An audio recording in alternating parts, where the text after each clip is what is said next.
Hello, Collective. Tingnan natin ang sitwasyon mo kung para sa'yo ang mensahe na to. Okay? Darating dyan sa anong sitwasyon ng aking Collective. Sa panahon na mapapanood nyo to dahil timeless reading to. Give me another 2 cards para sa aking Collective. Darating dyan. Please give me 2 cards. Okay.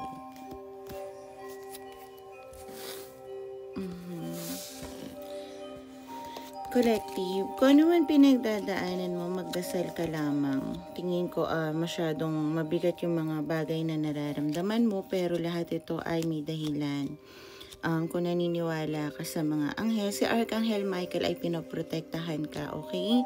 Yun ang overall energy. Kumbaga, kahit na feeling mo ay napaka-down ngayon ng sitwasyon mo, nararamdaman mo pa rin na parang it was meant to be na mangyari lahat yun at parang kailangan mo may matutunan ka at kung hindi mangyayari to mga to parang walang magbabago kung hindi ka nasaktan, okay? So, as of now, feeling mo na left out ka, okay? Pinagdadaanan ka rin na hiwalayan, okay? I'm not sure kung hiwalayan to ng pamilya, hiwalayan ng makikita natin sa susunod na reading mo. At medyo parang, I think nag-isolate ka rin ngayon, no? Nilalayo mo yung sarili mo sa mga tao na tingin mo nagawa mo na lahat. Pero hindi nakikita ang halaga mo. Heavy energy, okay? So, tingin ko pa kung ano pa nangyari sa sitwasyon mo as of now. Tara, thank you. So, please give me 3 cards na ano pang nangyari sa aking collective, mga iba pang sitwasyon niya. Thank you so much. And, okay. Unang nakita agad yung card na yon.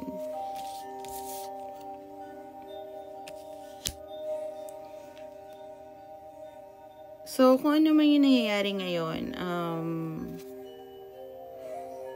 maaaring alam mo na rin to, dahil nga sa sunod-sunod siguro na heartbreak o mga pinagdadaanan mo.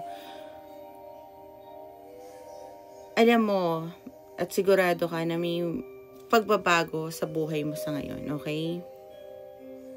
Kaya medyo down ka kasi may mga nire-release ka ng mga bagay na tingin mo hindi ito nakaalay na sa'yo. So, yung passionate beginning mo magkakaroon ng at tingin ko ikaw yung gagawa ng paraan para makuha mo yung passionate new beginning mo at may bigay ng good news, okay? Kasi tingin ko, gusto mo mag-offer ng pagmamahal sa tao na parang before, nagkaroon kayo ng parang nagkahiwalay kayo, okay? Pero ayaw mong bitawan to. Hindi mo tanggap na tapos na to. Hindi mo tanggap na hanggang doon na lang yung kwento nyo, kumbaga. So, ang plan mo is mag-travel. So, ang tingin ko, love situation to, yung irreconcilable na oracle card, it means na nakipaghiwalay ka sa tao na hindi mo mahal. Okay? At ngayon, you're coming towards to the person na parang before, nagkaroon na kayo ng hiwalayan, or sabihin natin hindi naging kayo, but right now yun ang gusto mong gawin, pumunta sa kanya at magbigay ng news mo, travel towards that person. Sagittarius, Scorpio might be resonate, all fire sign are here. So yun yung pinaplano mo. Kasi gusto mo magka-progress. Kasi ayaw magkaroon ng stagnation sa tao na to. maaring gusto mo rin mag-apologize sa tao na to dahil andito yung Ace of Cups.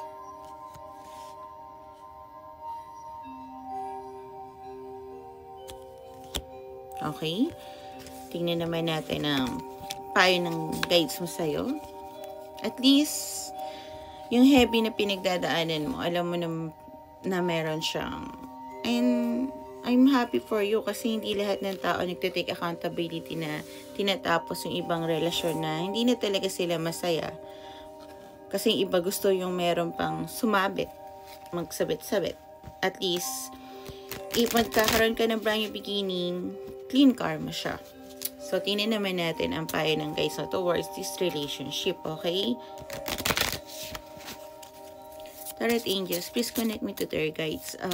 Anong gusto nila ipayo sa aking collective? Please give me 3 cards. Okay. And 1 last card.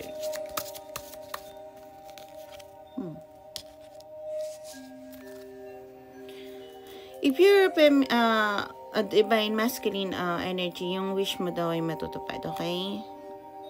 Dahil, I'm sure magsisimula yata kayo ng friendship. Yun ang una kong nakita, although nakalagay dito pleasure agad. Pero ang una kong nakita, bakit friendship nga ba?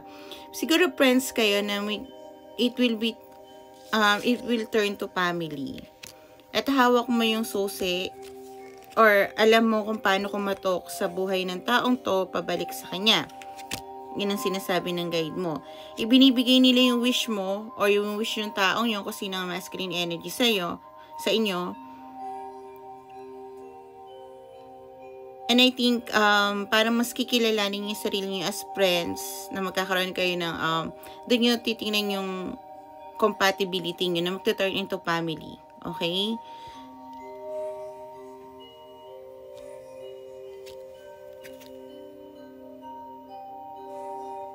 Departure. Kung gusto mong gawin to, gawin mo na.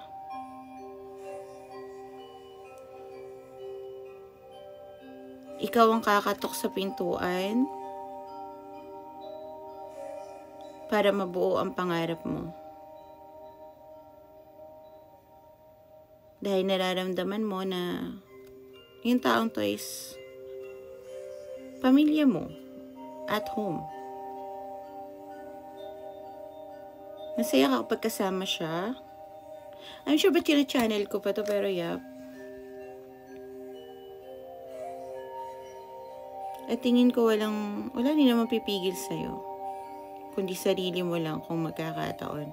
Pero dahil nga alam mo yung gusto mo, hindi mo naman binalik yung mga cycles na nagpapabigat sa'yo ngayon para hindi to pa rin yung pinapangarap mo at yung pakiramdam mo na masaya ka.